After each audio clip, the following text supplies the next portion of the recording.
Aujourd'hui je viens vous faire le bilan de mon bullet journal. Donc j'ai le 2018 et le 2019 à côté. Je vais vous montrer un petit peu le bilan du 2018 et comment je m'organise pour le 2019. Je vais vous faire les grosses lignes de ce que je garde dans le 2019 par rapport à celui de l'an dernier. Et ensuite je vous ferai une autre vidéo sur le mois de mars. Comment je m'organise avec vraiment le détail des pages, puisque sinon la vidéo sera trop longue, donc je pense que c'est mieux de le faire comme ça. Sur le bullet du journal 2018, je vous avais déjà montré en détail comment je m'organisais. Du coup je vais vous expliquer juste les avantages et les inconvénients de celui-ci. Vous voyez bien qu'il y a plus d'avantages que d'inconvénients vu que j'ai racheté le même modèle pour démarrer mon année 2019. Donc j'ai beaucoup aimé déjà le design. Je le trouve simple et ça reflète totalement ma personnalité. Donc la petite élastique ici sur le côté, c'est pratique pour tenir fermé le bugeot, je trouve que c'est très bien. Ensuite on a aussi des marque-pages à l'intérieur. Donc vous avez 3 rubans, donc c'est pas mal d'en avoir 3 pour un début de mois, un où vous en êtes et un par exemple sur les trackers, sur les choses que vous voulez garder plus en mémoire. Donc vu que c'est un vrai bullet journal, ce qui est bien c'est que vous avez les petits points. Donc moi c'est ce que j'ai apprécié par rapport à l'année dernière où j'avais un cahier et pas un bullet journal. Donc je préfère largement cette présentation pour écrire. Par contre les pages sont un petit peu fines, vous voyez on voit un petit peu à travers. Mais franchement c'est très léger et voilà, ça me dérange pas plus que ça. Ensuite l'inconvénient je trouve c'est que le nombre de pages est correct. Pour une année je trouve que franchement il y en a pas mal. Mais il y a beaucoup de pages au début en fait. Voilà, il y a tout ça au début.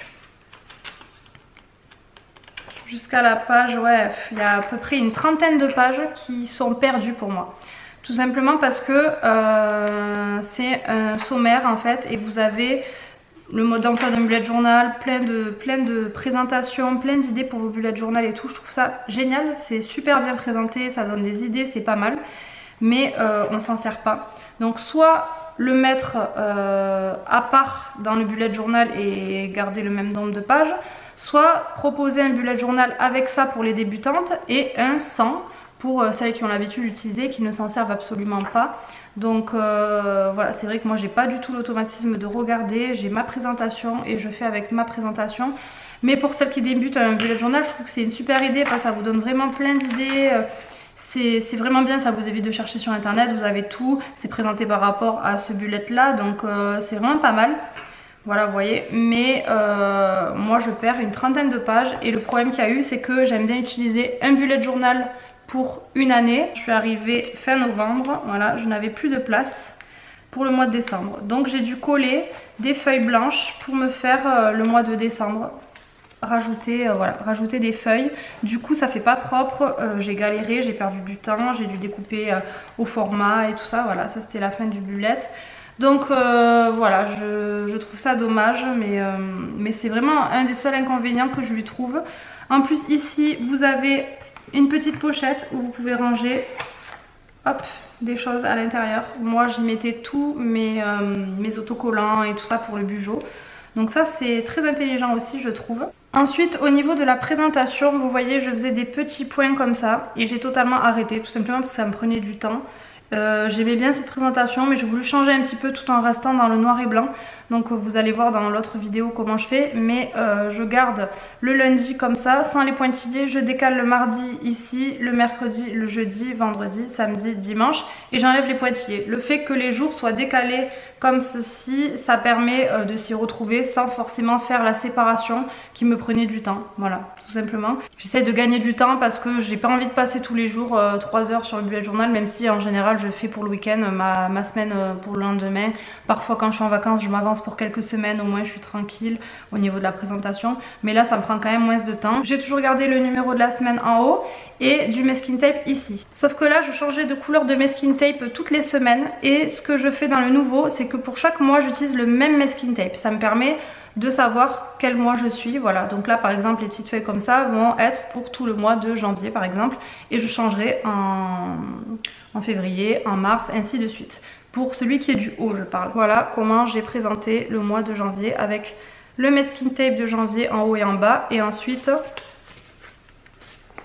Le même masking tape, vous le retrouvez en haut de toutes mes pages de droite. Voilà. Au niveau du planning ménage, j'ai gardé exactement le même. Je trouve que c'est pas mal. Les petites chaussettes masking tape ici sur le côté. Voilà, il n'y a plus de séparation, mais j'ai quand même mon espace si j'ai des notes à faire. Mais en général, je les note sur des post-it que je me mets et ensuite je les décale de semaine en semaine si c'est des choses pas précise pour un jour en fait. Au niveau du ménage, bien entendu qu'on ne le fait pas qu'une fois par semaine comme là, c'est le gros ménage que je me note pièce par pièce pour vraiment cibler quoi. Mais après on est quand même obligé d'entretenir quasiment tous les jours les sols, les surfaces, enfin voilà, pas mal de choses comme ça. Mais le gros du gros, j'essaie de le faire voilà, 2 fois par semaine et si j'ai pas le temps, vous voyez... 1 à 2 fois par semaine quoi, sachant qu'on n'est pas là de toute la journée, on fait du non-stop, on est là que le soir, le mercredi moi je suis là toute la journée et le week-end. Donc on s'allie moins que si on était à la maison toute la journée, qu'on rentrait tous les midis etc. Forcément déjà c'est différent. Voilà, donc moi j'essaie de faire du gros ménage le mercredi et le week-end. Et c'est vrai qu'il y a des périodes où voilà, on essaye de s'aider, Guillaume essaye de m'aider et tout ça, mais quand il peut pas, il y a des périodes où le mercredi je suis débordée et que j'ai pas le temps de faire le gros ménage, donc j'entretiens simplement.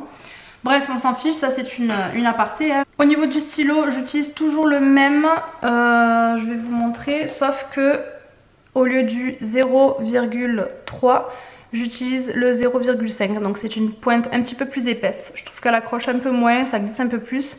Mais je sais pas si je garderai ce stylo. Je l'aime bien mais en fait au bout d'un moment quand vous écrivez, il prend la forme de la pointe où vous écrivez, je sais pas comment vous expliquer. Du coup il s'use que dans un sens et si vous le tournez, il va écrire plus fin. Donc c'est un peu l'inconvénient que je lui trouve. J'aimerais en trouver un pareil mais qui glisse un peu plus sur le papier en fait. Donc je pense que à la longue je changerai. Mais sinon ils sont très bien. Ça c'est pour l'écriture de tous les jours. Ensuite j'ai toujours, et j'en ai pas racheté un autre hein, mais là il est en train de s'user, pour les jours qui écrit un peu plus épais et qui est un feutre. Donc j'aime bien. Et ensuite pour l'écriture ici, c'est le Faber-Castell, donc celui-là qui a une pointe en fait un peu comme pour la calligraphie quoi, pointe vraiment feutre. Et celui-là je l'aime bien pour écrire épais comme ça, mais surtout pour écrire les débuts de mois comme ça. Et ensuite pour ma nouvelle organisation du Bugeot, faire un encadrement en fait, je vais vous montrer, voilà, petit encadrement comme ça. Ça prend pas longtemps et ça relève en fait. Donc quand je fais des repas, des trucs comme ça, je me le note à côté et je me fais un petit encadrement à la règle avec mon feutre et ensuite avec celui-ci, tac tac, et pas besoin de colorier, en 2 secondes c'est tracé. Et je trouve que ça change, ça relève un petit peu et ça fait une autre présentation. Ensuite j'ai vachement allégé au niveau des premières pages. J'ai vraiment gardé que l'essentiel, que ce que je me sers absolument tout le temps. L'index, je l'ai même pas fait, vous voyez, parce que j'ai tout mis en début de Bugeot et que je ne m'en servais pas, je ne numérotais pas les pages. Donc voilà, je l'ai pas fait. Je ferai peut-être les clés parce que encore ça peut être bien, mais sinon c'est tout. Quand on tourne la page, j'ai gardé les livres à lire, pareil, vous voyez juste que j'ai changé la présentation légèrement. Voilà, petit masking tape pour séparer, sinon c'est tout. Après les livres, on a les films. Alors vous voyez là la présentation de l'ancien, c'était pas du tout pareil, j'avais juste mis voilà, du masking tape en bas et c'était présenté vraiment comme ça en couleur et tout, un peu enfantin, j'aime pas trop. Voilà ma nouvelle présentation que je trouve beaucoup plus propre, beaucoup plus clean et sympa. Honnêtement j'aime beaucoup. Et voilà, je mets même les séries du coup, films et séries, ce que je faisais pas avant, puisque maintenant j'ai Netflix, je regarde des séries et voilà, j'adore. Donc là j'ai mis, vous voyez qu'en ce moment on ne regarde que des séries, on n'a pas trop fait de ciné. Donc ouais, depuis le début de l'année on n'est pas allé au ciné je crois. Bref. Voilà les séries et je note par rapport à une légende tout simplement. C'est plus simple, ça va plus vite que d'écrire à chaque fois, voilà. Donc pour moi c'est le mieux. Et quand on tourne, là j'ai l'annual trackers et remboursement des frais médicaux, alors que là j'avais une wishlist qui est dépassée et dont je ne me servais pas, puisque moi les wishlists je les fais sur mon téléphone portable. Je me fais des listes sur mon téléphone portable tout simplement parce que c'est là où je regarde le plus. Et quand j'ai des trucs à acheter, ben, je préfère le faire sur le téléphone et les effacer ensuite que les avoir comme ça sur mon bullet. Donc ça disparaît. Et l'Instagram tracker, je l'avais fait tout simplement parce que je trouvais ça joli et amusant.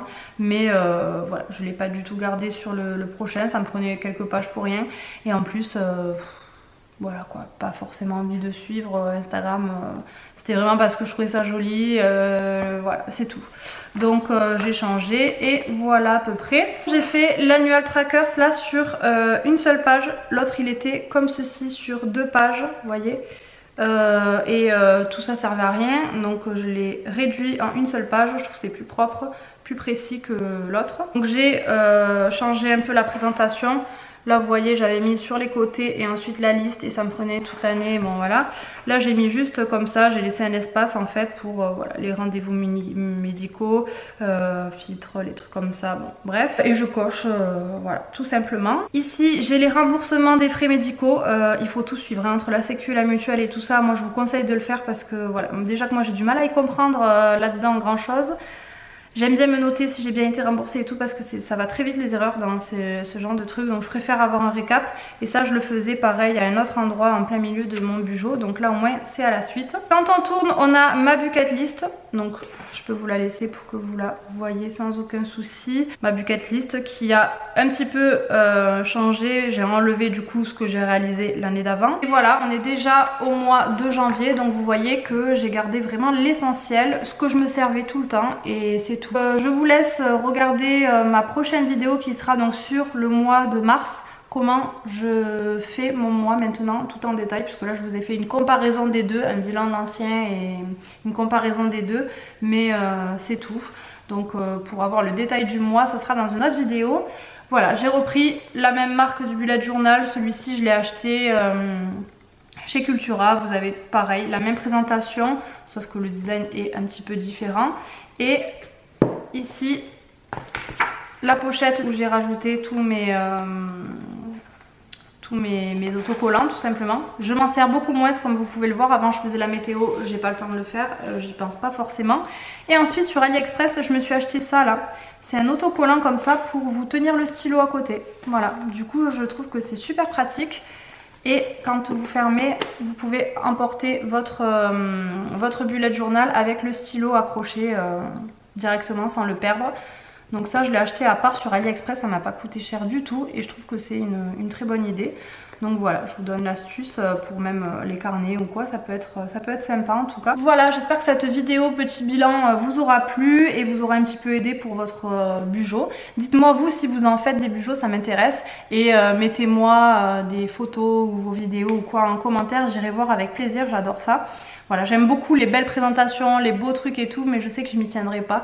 Donc je vais au plus simple comme vous pouvez le voir. Mais moi je m'y retrouve et faites un bugeot qui vous correspond. Si vous aimez dessiner, allez-y, lâchez-vous. Donc vous verrez dans une prochaine vidéo l'organisation du mois, ce que j'ai gardé, ce que j'ai enlevé et comment je m'organise pour le mois de mars. J'espère que ça vous a plu et je vous dis à très vite dans une prochaine vidéo. Ciao!